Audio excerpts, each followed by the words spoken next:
চারিদিকে শুধু রক্ত, আর কত লাশ পড়লে জাগবে এই বিশ্ব, আর কত নিরাপরাধ মানুষের জীবন গেলে আন্তর্জাতিক সম্প্রদায়ের ঘুম ভাঙবে। যে ভূখণ্ডকে এতদিন ধরে বিশ্বমঞ্চে পাকিস্তান তাদের তথাকথিত স্বাধীন কাশ্মীরের মডেল বা আজাদ কাশ্মীর হিসাবে প্রচার করে এসেছে, আজ তা এক সুবিশাল উন্মুক্ত কারাগারে পরিণত হয়েছে। নামের আগে আজাদ বা মুক্ত শব্দটি যুক্ত থাকলে যে সেখানের মানুষের বাক স্বাধীনতা, মৌলিক অধিকার আর সম্মানজনক জীবনযাত্রার প্রতিচ্ছবি ফুটে ওঠার কথা, কিন্তু আজ পাকিস্তান শাসিত জম্মু এবং কাশ্মীরের বাস্তবতার দিকে তাকালে সেই নামের মহত্ব এক পরম নির্মম প্রহসনের রূপ নেয়। গত ৩০শে জুলাই মধ্য লন্ডনের পাকিস্তান হাইকমিশনের সামনে ৫,০০০-এর বেশি ব্রিটিশ কাশ্মীরি জড়ো হয়ে তীব্র ক্ষোভ প্রদর্শন করেছেন। তাদের মুখে একটাই চিৎকার, আজাদ কাশ্মীর। নিজ ভূমিতে পাকিস্তান সেনাবাহিনীর হাতে স্বজনদের উপর চলা হত্যা, অবরুদ্ধতা বিরুদ্ধে ক্ষোভে ফেটে পড়েছে প্রবাসী কাশ্মীরিরা। রাওয়ালকোট ও মিরপুরে পাকিস্তানি নিরাপত্তা বাহিনীর গুলিতে নিহতের স্মরণে মিছিলে বহন করা হয়েছে প্রতীকী কফিন। ব্যানারে চিত্রিত করা হয়েছে পাকিস্তানি সেনাপ্রধান জেনারেল অসিম মুনিরকে, যার মুখে লেখা ছিল ফ্যাসিস্ট অব পাকিস্তান এবং পাকিস্তানি হিটলার। কিন্তু কেন এই ক্ষোভ? কেন আজ নিজ ভূখণ্ডে মানুষের রক্তের দাগ আড়াল করতে পারছে না ইসলামাবাদের এই হিটলার প্রশাসন? আজ আমরা কোনো সাজানো প্রোপাগান্ডা নয়, বরং তথ্য, ইতিহাস এবং আন্তর্জাতিক মানবাধিকার সংস্থার রিপোর্টের উপর দাঁড়িয়ে উন্মোচন করব কিভাবে আজাদ কাশ্মীরকে শোষণের আখড়া বানিয়ে রাখা হয়েছে।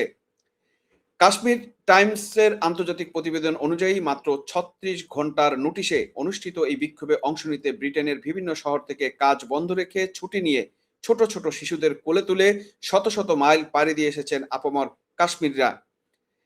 টানা ৩ কিলোমিটার পদযাত্রার নেতৃত্ব দিয়েছে অন্তত ৬০০ নারী। রাওয়ালকোটের বাসিন্দা এবং বর্তমানে লন্ডন প্রবাসী লুবনা যখন কথা বলছিলেন, তখন তার কণ্ঠ ছিল স্বজন হারানোর ভয়, এক গভীর আক্ষেপ। তিনি জানান, যোগাযোগের সব মাধ্যম বন্ধ করে দেওয়ার, পরিবারের সাথে তার যোগাযোগ প্রায় বিচ্ছিন্ন। শেষবার মায়ের সাথে যখন কয়েক সেকেন্ড কথা হয়েছিল, তার মা শুধু একটা বাক্য বলতে পেরেছিল, চারিদিকে রক্ত। এরপরে লাইনটি কেটে যায়, আর কোনো খবর পাওয়া যায়নি। দর্শক, চিন্তা করে দেখুন, একবিংশ শতাব্দীতে দাঁড়িয়ে নিজ পরিবারের মানুষকে বেঁচে থাকার খবরটুকু পাওয়ার অধিকার থেকে বঞ্চিত এই কাশ্মীরের জনপদ।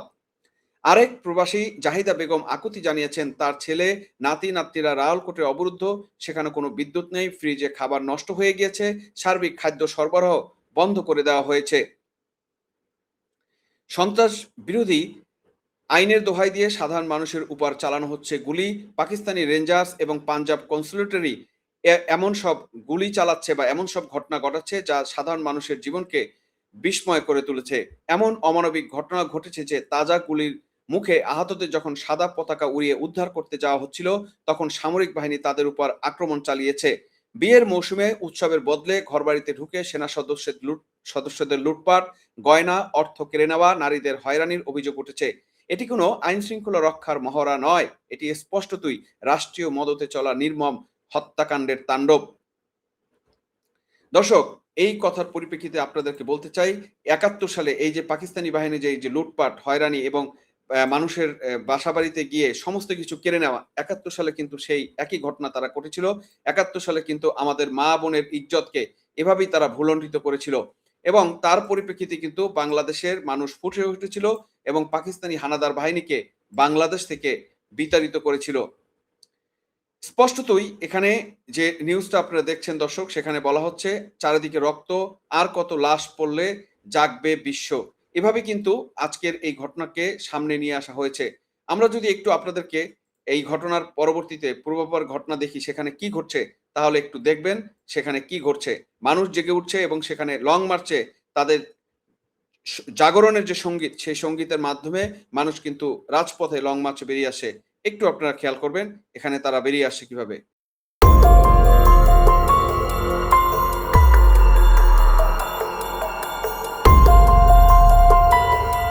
এভাবে কিন্তু ১৯৭১ সালে বাংলাদেশের সেই ৬৯-এর গণ অভ্যুত্থানে কিন্তু বাংলাদেশের মানুষ রাজপথে নেমে এসেছিল, জেগে উঠেছিল সারা বাংলার জনগণ, এবং তারা কিন্তু তখন এই রাজপথে নেমে এই আইয়ুব সরকারের বিরুদ্ধে, তৎকালীন পাকিস্তানি শাসকদের বিরুদ্ধে রুখে দাঁড়িয়েছিল এবং এক পর্যায়ে বঙ্গবন্ধুর আহ্বানে বাংলাদেশকে স্বাধীন করেছিল। এটাই কিন্তু বাংলাদেশের ইতিহাস। পাকিস্তানি এই জান্তাদের ইতিহাস হচ্ছে মানুষকে তার পাঞ্জাব বাদে অন্যান্য যে রাষ্ট্র অঞ্চলগুলো আছে, যেমন ১৯৭১-এ বাংলাদেশকে তারা শোষণ করেছে। এখন এসে তারা শোষণ করছে খাইবার পাখতুনখোয়া, এখন এসে শোষণ করছে আজাদ কাশ্মীর, এখন তারা শোষণ করছে বেলুচিস্তান। সেখানকার ধন সম্পদ তারা লুট করে সমস্ত কিছু তাদের পাঞ্জাবি সৈনিক বা পাঞ্জাব অঞ্চলের উন্নয়ন করে। আর অন্যান্য অঞ্চলের মানুষ না খেয়ে, খিদে এবং তারা অভাবে পড়ে মরে, তাদের ভাগ্যের কোনো উন্নয়ন হয় না। তাদের অঞ্চলে বিদ্যুৎ উৎপাদন হয়, তাদের অঞ্চলে সোনা উৎপাদন হয়, সেগুলো চলে যায় শুধুমাত্র সব পাকিস্তানের সেই পাঞ্জাবের বা পাঞ্জাবিদের হাতে। এইভাবেই কিন্তু শোষণের বিরুদ্ধে ফুঁসে উঠছে প্রতিটা অঞ্চল। যেমন বেলুচিস্তানে, তেমনি খাইবার পাখতুনখোয়ায়, তেমনি আজাদ কাশ্মীরের জনগণ এখন পাকিস্তান থেকে আজাদ চাচ্ছে এবং তারা মুক্তি চাচ্ছে এবং তারা ভারতের সাথে ঐক্যবদ্ধ হওয়ার জন্য আহ্বান জানাচ্ছে ভারতের কর্তৃপক্ষের কাছে। দেখি আমরা ওখানে কি ঘটছে, কি নৃশংসতা ঘটছে, তার একটু চিত্র আপনাদেরকে দেখাই।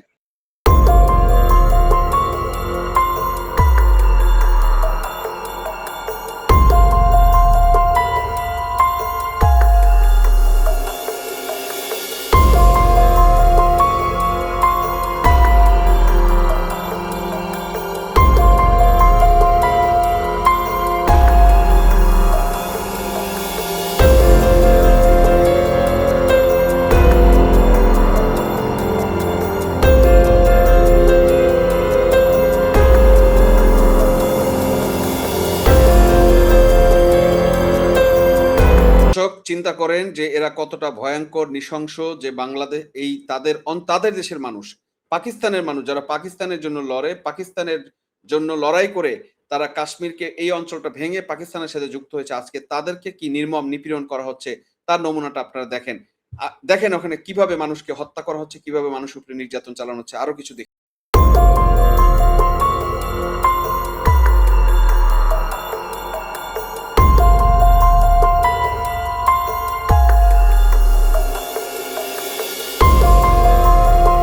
দেখেন দর্শক, ১৯৭১ সালে যেভাবে বাংলাদেশের যারা নেতৃত্ব দিয়েছিল, বিশেষ করে আওয়ামী লীগের নেতৃবৃন্দ, তাদেরকে কিন্তু যেভাবে ধরা হয়েছে, তাদেরকে যেভাবে বন্দী করার চেষ্টা করা হয়েছে, ঠিক একই পদ্ধতিতে কিন্তু তাদেরকে আজকে বন্দী করার ব্যবস্থা করা হচ্ছে, তাদেরকে আটক করা হচ্ছে। এর মাধ্যমে এই পাকিস্তানি শাসক আসলে কি বার্তা দিতে চাচ্ছে সেটা কিন্তু আপনাদেরকে আমরা বুঝাতে চাচ্ছি, যে এখানে তারা আসলে কি বার্তা দিতে চাচ্ছে। দেখেন তাদের এই নৃশংসতা, এই পাকিস্তানি বাহিনীর যে নৃশংসতা, সেই নৃশংসতা আজকে এমন এক ভয়াবহ পর্যায়ে গিয়ে পৌঁছেছে যে তারা কিন্তু তাদের নিজের দেশের জনগণকে কিভাবে মারছে তার নমুনাটা আপনারা দেখতে পাচ্ছেন। আমরা যদি আপনাদেরকে একটু দেখাই যে এখানে আসলে কিভাবে কত নৃশংসতার মাধ্যমে মানুষকে হত্যা করা হচ্ছে, তাহলে আপনারা আতঙ্কিত হবেন যে এখানে আসলে কি হচ্ছে, কিভাবে হচ্ছে।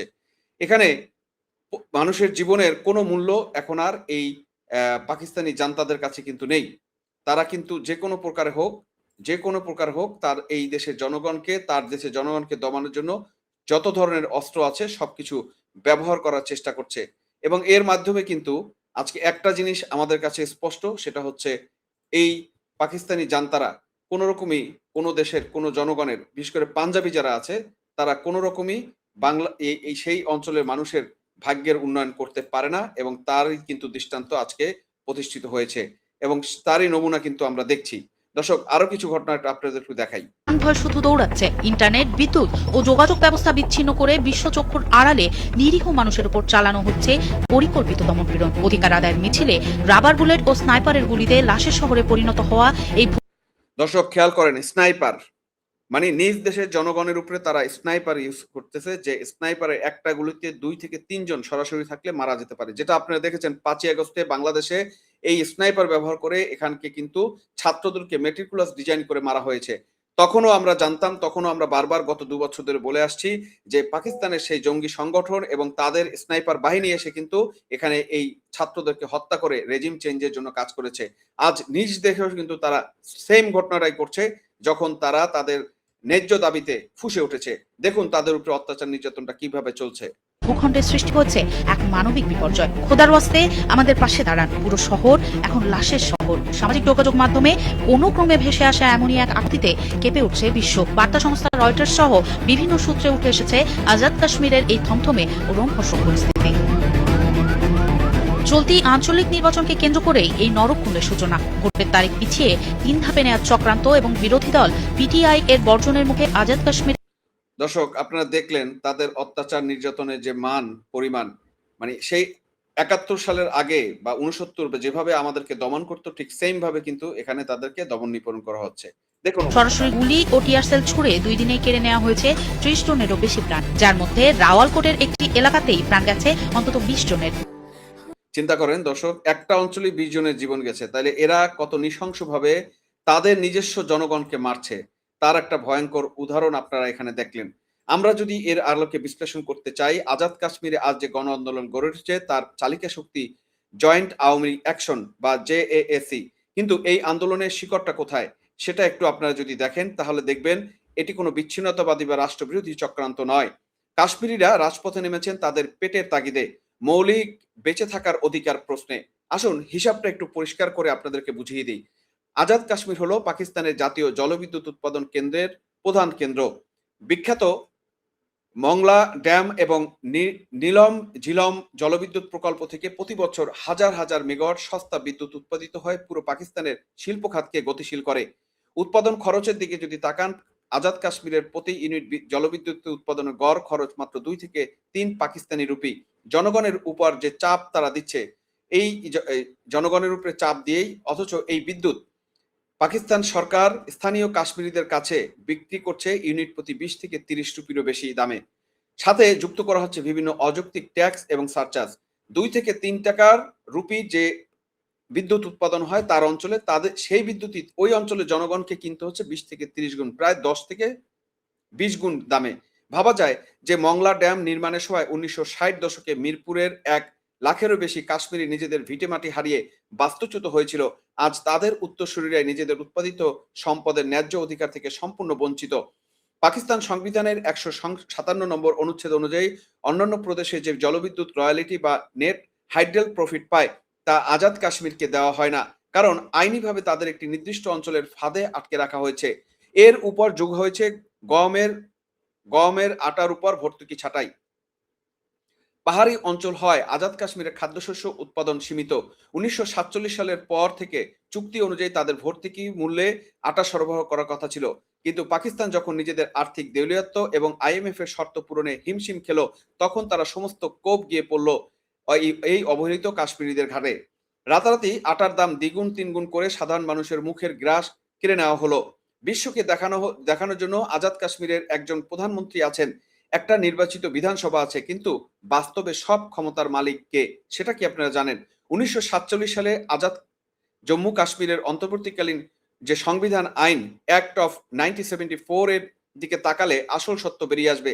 এই আইনের কাঠামোতে গঠন করা হয়েছে কাশ্মীরি কাউন্সিল, আর সেই কাউন্সিলের সর্বময় ক্ষমতার প্রদান করা হয়েছে সরাসরি পাকিস্তানের প্রধানমন্ত্রীকে। অর্থনৈতিক নীতি, কর নির্ধারণ বা প্রাকৃতিক সম্পদ ব্যবহারের সিদ্ধান্ত সবকিছু নিয়ন্ত্রণ করে ইসলামাবাদ। আজাদ কাশ্মীরের নির্বাচিত বিধানসভা আসলে একটি নামকা ওয়ান্সতে পুতুল মাত্র। অঞ্চলের প্রধান প্রশাসনিক পদগুলো যেমন চিফ সেক্রেটারি, আইজিপি যে পুলিশ প্রধান, অর্থ সচিব সবাইকে সরাসরি পাকিস্তান সিভিল সার্ভিস বা থেকে প্রাক মনোনীত করে পাঠানো হয়। স্থানীয় কোনো কাশ্মীরি সেই শীর্ষ পদগুলোতে বসার অধিকার নেই। নিজ ভূমিতে আজ তারা দ্বিতীয় শ্রেণীর নাগরিক। দর্শক, আপনারা খেয়াল করেন ৭১ সালে কিন্তু সেম ভাবে আমাদের দেশের বাংলাদেশের যত বড় বড় পদবি সেগুলো কিন্তু পাকিস্তানিরা নিয়ন্ত্রণ করত, সেখানে বাঙালিদের বসার কোনো অধিকার ছিল না। ইভেন কি প্রাদেশিক পরিষদ মানে বাংলাদেশের যে প্রদেশ, সেই পূর্ব পাকিস্তান যে প্রদেশ, সেই প্রদেশের গভর্নমেন্ট যদি বাংলাদেশের নাগরিকরা তৈরি করত, তাদেরকেও বরখাস্ত করে। যেমন ৫৪ সালে যে প্রাদেশিক পরিষদে আওয়ামী লীগের জয় হয়েছিল, যুক্তফ্রন্টের জয় হয়েছিল, সেই সেই সরকার কিন্তু মাত্র ৫৬ দিন টিকেছিল। এরপরে তাকে বরখাস্ত করে দিয়ে আবার সামরিক শাসন নিয়ে এসেছে। এভাবেই কিন্তু এই পাকিস্তানিরা তাদের দখলকৃত যে প্রদেশগুলো রয়েছে, বেলুচিস্তান, আজাদ কাশ্মীর, খাইবার পাখতুনখোয়া এবং সাবেক পূর্ব পাকিস্তান সমস্ত অঞ্চলকে শোষণ করে তারা তাদের ভাগ্যের উন্নয়ন করেছে, এবং পাকিস্তানিরা বন্দুকের নলে, এই পাঞ্জাবিরা বন্দুকের নলে বিভিন্ন প্রদেশের লোকদের তার নিজ ভূমি পরাধীন করে রেখেছে। দেখেন, এই অন্যায়ের বিরুদ্ধে যখন সাধারণ ব্যবসায়ী, শিক্ষক, শিক্ষার্থী এবং পরিবহন শ্রমিকরা জয়েন্ট আওয়ামী লীগ অ্যাকশন কমিটির ব্যানারে তোলে একত্রিত হয়ে দাবি তুলল, তখন ইসলামাবাদ কি করলো? তারা আলোচনার টেবিল বয়কট করে মোতায়েন করলো ভারী অস্ত্রে শস্ত্রে সজ্জিত হাজার হাজার পাঞ্জাবি রেঞ্জার্স। প্রশাসনিক ব্যর্থতা ঢাকতে, নির্মম নির্যাতন লুকাতে পুরো অঞ্চল জুড়ে 4G ও ফাইবার ইন্টারনেট বন্ধ করে ডিজিটাল ব্ল্যাকআউট জারি করা হয়েছে। তথ্য প্রবাহ বন্ধ করে দিয়ে পুরো কাশ্মীরকে বিচ্ছিন্নভাবে বিচ্ছিন্ন করে এক ধরনের গাজা মডেল বাস্তবায়ন করার চেষ্টা করছে। আজাদ কাশ্মীরের বর্তমান চিত্র ১৯৭১ সালের তৎকালীন পূর্ব পাকিস্তানের আজকে যেটা স্বাধীন বাংলাদেশ এর সাথে বা পাকিস্তানের যে মাটিতে পাকিস্তানি সেনাবাহিনী কর্তৃক পরিচালিত ইতিহাসের অন্যতম বর্বর দমন নিপীড়নের স্মৃতিকে পুনরায় মনে করিয়ে দেয়। ইতিহাসের পুনরাবৃত্তি দেখুন, একটু ভালো করে খেয়াল করুন। ১ নম্বর হচ্ছে যেটা দেখা যাচ্ছে, অধিকারের আন্দোলনকে দেশদ্রোহী তকমা দেওয়া। ১৯৭১ সালে তৎকালীন বাঙালিরা যখন গণতান্ত্রিক অধিকার এবং অর্থনৈতিক বৈষম্য দূর করার দাবি জানিয়েছিলেন, পশ্চিম পাকিস্তান শাসক গোষ্ঠী তাদের দেশদ্রোহী, বিচ্ছিন্নতাবাদী ও ভারতের এজেন্ট আখ্যা দিয়েছিল। আজও ঠিক একইভাবে আজাদ কাশ্মীরের সাধারণ মানুষ যখন গমের আটা, বিদ্যুতের সহনশীল দাম চাচ্ছে, তখন পাকিস্তানের মিডিয়া তাদের আন্দোলনের পিছনে রয়ের নির্দেশিত চক্রান্ত বা রয়ের অর্থায়ন খুঁজে বেড়াচ্ছে। ২. সামরিক বুট দিয়ে আন্দোলন দমন। ১৯৭১ সালে যেমন রাজনৈতিক সমাধানের পথ বন্ধ করে অপারেশন সার্চলাইটের মাধ্যমে নিরস্ত্র জনতার উপর তাণ্ডব চালানো হয়েছিল, আজ আজাদ কাশ্মীরে স্থানীয় পুলিশের উপর ভরসা না পেয়ে বহিরাগত সশস্ত্র বাহিনী পাঠিয়ে তাজা গুলি, রাবার বুলেট আর টিয়ার সেল দিয়ে নিরীহ মানুষকে ক্ষতবিক্ষত করা হয়েছে। ৭ দশক ধরে আন্তর্জাতিক মঞ্চে পাকিস্তানের রাষ্ট্রীয় প্রচার যন্ত্র যে স্লোগান চিল্লায় চিল্লায় বলেছে, কাশ্মীর বনেগা পাকিস্তান, মানে কাশ্মীর হবে পাকিস্তান, আজ কাশ্মীরিদের নিজেদের ঘরে সেই স্লোগানটি সবচেয়ে ঘৃণিত এবং উপহাসের বিষয়ে পরিণত হয়েছে। ১৯৭১ সালে যেমন প্রমাণ করেছিল যে শোষণের উপর দাঁড়িয়ে রাষ্ট্রীয় ঐক্য বজায় রাখা যায় না, ২০২৬ সালে এসে আজাদ কাশ্মীরের রাজপথও আজ একই বার্তা দিচ্ছে। এমনকি ব্রিটিশ কাশ্মীরি রাজনৈতিক কর্মী ও আইনজীবী এরশাদ মালিক অত্যন্ত যৌক্তিক একটা প্রশ্ন তুলেছেন। যদি পাকিস্তান সরকারি বক্তব্য অনুযায়ী কাশ্মীর অ্যাকশন কমিটি ভারতপন্থী হয়, আজাদ কাশ্মীরের অধিকাংশ মানুষ সেই কমিটিকে সমর্থন করে, তবে তা কি জনগণের রাজনৈতিক চাহিদারই প্রতিফলন নয়? যদি ভারত দাবি করে আজাদ কাশ্মীর তাদের অবিচ্ছেদ্য অংশ, তবে সেখানকার নাগরিকদের উপর পাকিস্তানের এই তাণ্ডবের মুখে আন্তর্জাতিক মানবাধিকারবাদী দেশগুলো এবং ভারতের কেন কাঙ্ক্ষিত সোচ্চার ভূমিকা পালন করছে না, সেই প্রশ্ন উনি কিন্তু দ্ব্যর্থহীন ভাষায় করেছেন। আন্তর্জাতিক মানবাধিকার সংস্থা অ্যামনেস্টি ইন্টারন্যাশনাল স্পষ্ট ভাষায় বলেছে, জয়েন্ট আওয়ামী অ্যাকশন কমিটির উপর নিষেধাজ্ঞা বা কোনো উস্কানি প্রাণঘাতী বল প্রয়োগের বাহানা হিসেবে ব্যবহার করা যাবে না। অ্যামনেস্টি ও জাতিসংঘ ইতিমধ্যে নিরপেক্ষ ও স্বচ্ছ তদন্তের দাবি জানিয়েছে, কিন্তু কেবল কাগজে বিবৃতি দিয়ে কি একজন মায়ের কোল খালি হওয়া আটকাতে পারা যায়? যে মায়ের কোল খালি হয়েছে, তার সেই কোলগুলো কিভাবে পরিপূর্ণ করবে, এই ধরনের বিবৃতি দিয়ে কি এগুলো সমাধান করা যায়? জাতিসংঘ এমন একটি সংগঠন যারা শুধু বিবৃতি দিয়েই খালাস হয়ে যায়। তারা কার্যকর কোনো ভূমিকা নিতে পারে না, যেটা আমরা বরাবরই দেখেছি। আজকেও ঠিক একই কাহিনী কিন্তু তারা করল। কেবল আনুষ্ঠানিক উদ্বেগ প্রকাশ কি অবরুদ্ধ কাশ্মীরের শিশুদের ক্ষুধা মেটাতে পারবে? আজ পাকিস্তানের নৈতিক অবস্থান আন্তর্জাতিক রাজনীতিতে সম্পূর্ণ ধসে পড়েছে। একদিকে তারা জাতিসংঘের মঞ্চে মানবাধিকার চটকদার বক্তৃতা দেয়, আর অন্যদিকে নিজ দেশের প্রশাসনিক সীমানায় থাকা নিরীহ কাশ্মীরিদের বুকে উপর তাজা গুলি চালায়। এই দুমুখী নীতির চাদর আজ কিন্তু বিশ্ব মঞ্চে খসে পড়েছে পাকিস্তানের। আজাদ কাশ্মীরের তরুণ সমাজ আজ বুঝে গিয়েছে রাষ্ট্রীয় প্রোপাগান্ডা আর বাস্তবতার ফারাক কতটা মারাত্মক। বুলেটের ভয় দেখিয়ে খাবার বন্ধ করে কিংবা ইন্টারনেট কেটে দিয়ে কোনো আত্মসচেতন জাতির অধিকারের আন্দোলনকে কোনোদিন কেউ দাবিয়ে রাখতে পারেনি, চিরতরে চেপে রাখা যায়নি, আর যাবেও না। দর্শক, এখানে কিন্তু স্পষ্টতই কিছু ব্যর্থতা এবং কিছু জিনিস আমাদের চোখের সামনে চোখে আঙ্গুল দিয়ে দেখাচ্ছে। আপনি যদি দেখেন এখানে যে আজাদ কাশ্মীরের সংকটের যে বিভিন্ন মাত্রা, আজাদ কাশ্মীরের চলমান গণবিক্ষোভ, সরকারের প্রতিক্রিয়া এবং ঐতিহাসিক রাজনৈতিক পটভূমি সাংসর্গকে যদি অনুধাবনের জন্য এখানে আপনারা যদি এই ব্যাপারটা দেখেন যে বিদ্যুৎ এবং জলবিদ্যুৎ সম্পদ যেটা হচ্ছে তাদের নিজস্ব, এবং মংলা ও নীলম ঝিলম ড্যাম থেকে উৎপাদিত বিদ্যুতের মূল্য উৎপাদনে ব্যবহৃত ২-৩ রুপিতে নির্ধারণ করা, স্থানীয়দের উপর ২৫ থেকে ৩০ রুপি প্রতি ইউনিটের চড়া দাম বা ভারী চাপানো। দেখেন ১৯৭১ সালে যদি সাদৃশ্য আমরা দেখি, পূর্ব পাকিস্তানের পাট ও সম্পদ থেকে প্রাপ্ত বৈদেশিক মুদ্রা পশ্চিম পাকিস্তান ব্যবহারের শোষক নীতি ছিল। এই পাকিস্তানের সাথে ১৯৭১ সালে যে ঘটনা, তার সাথে যে সামঞ্জস্যতা, তারই একটা তুলনামূলক চিত্র আপনাদের কিন্তু আমরা দেখাচ্ছি। খাদ্য নিরাপত্তা এবং গমের আটা, এই যে কাশ্মীরিদের সাথে যেটা করা হচ্ছে, ভৌগোলিক সীমাবদ্ধতার দরুন গমের আটার উপর ঐতিহ্যগত সরকারি ভর্তুকি বজায় রাখা, IMF এর শর্ত পূরণ করতে গিয়ে হঠাৎ ভর্তুকি প্রত্যাহার এবং কৃত্রিম সংকট তৈরি করা, এবং ১৯৭১ সালে বাংলাদেশে যেটা পূর্ব পাকিস্তানে ঘটেছিল, তৎকালীন পূর্ব পাকিস্তানে খাদ্য সংকট ও অর্থনৈতিক বৈষম্যের প্রতি শাসক গোষ্ঠীর চরম উদাসীনতা দেখিয়েছিল। দেখেন, আরো একটা জিনিস যদি দেখেন, রাজনৈতিক ও শাসনতান্ত্রিক অধিকার 1974 সালে সংবিধানে কাশ্মীর কাউন্সিলের একচ্ছত্র ক্ষমতা কমিয়ে স্থানীয় অ্যাসেম্বলিকে ক্ষমতা দেওয়া, ইসলামাবাদ থেকে সিভিল সার্ভিস অফিসারের চিফ সেকেন্ডারি আইজিপি পাঠিয়ে শাসন করা, মানে হচ্ছে ইসলামাবাদ থেকে পাঞ্জাবিদের পাঠিয়ে শাসন করা হয়। এবং 1971 সালে তখনও কিন্তু সেম ঘটনা, তৎকালীন পূর্ব পাকিস্তানের নির্বাচিত প্রতিনিধির হাতে ক্ষমতা হস্তান্তরে অস্বীকৃতি জানাতো। এইভাবে কিন্তু তারা বিভিন্নভাবে চালাইছে। যেমন 1971 সালে অপারেশন সার্চলাইটের মতো বেসামরিক জনতার উপর সশস্ত্র বাহিনীর অভিযান এবং নির্বিচারে মানুষকে একদিনে প্রায় 50,000 মানুষকে হত্যা করেছে শুধু 25শে মার্চে। এই তেমনি ঘটনা কিন্তু আজকে কাশ্মীরে ব্যাপক হারে দেখা মাত্র গুলি করে এবং ব্রাশ ফায়ার করে এবং স্নাইপার ব্যবহার করে এই কাশ্মীরিদের হত্যা করা হচ্ছে। সুতরাং এভাবেই কিন্তু প্রতিরোধ গড়ে ওঠে এবং আমরা দেখছি যে আজাদ কাশ্মীর স্বাধীন হওয়া অথবা ভারতের সাথে সংযুক্ত হওয়া খুব সময়ের ব্যাপার মাত্র। কারণ যেখানে জনগণ একটা রাষ্ট্রের প্রতি, সরকারের প্রতি প্রতিরোধ হয়ে দাঁড়ায়, সেই রাষ্ট্রকে বা সেই প্রদেশকে বা সেই অংশকে কিন্তু আর দাবিয়ে রাখা যায় না। যেটা 1971 সালে পারেনি পাকিস্তানিরা, এবারও পারবে না এই আজাদ কাশ্মীরকে দাবিয়ে রাখতে, বেলুচিস্তানকে দাবিয়ে রাখতে, অ্যাজ ওয়েল অ্যাজ এই খাইবার পাখতুনখোয়া দাবিয়ে রাখতে। সুতরাং পাকিস্তান অন্তত 4টা ভাগ হওয়া ছাড়া সামনে কোনো গত্যন্তর নেই। দর্শক, আপনাদের কি মনে হয়, শক্তি প্রয়োগ করে কি কখনো একটি আন্দোলনকে স্তব্ধ করা সম্ভব, নাকি ইতিহাসের নিয়মে শোষকের পতন অনিবার্য? আপনার মূল্যবান মতামত অবশ্যই কমেন্ট বক্সে লিখে জানাবেন। সত্য ও সঠিক তথ্য সবার সামনে তুলে ধরতে ভিডিওটি শেয়ার করুন। বিদায় নিচ্ছি, তবে বিদায় নেওয়ার আগে বাংলাদেশের ব্যাপারে আরেকটা বার্তা দিতে চাচ্ছি, যেটা আমি বরাবর দিয়ে থাকি। আপনার ঘরে যদি শিশু সন্তান থাকে, বিশেষ করে মেয়ে শিশু সন্তান, আপনার ঘরে যদি টিনেজার সন্তান থাকে, ছেলে মেয়ে থাকে বা মুরব্বী থাকে, তাদেরকে বিএনপি, জামাত, এনসিপি জঙ্গিদের হাত থেকে নিরাপদ রাখুন এবং সাবধানে রাখুন। ধন্যবাদ সবাইকে সাথে থাকার জন্য।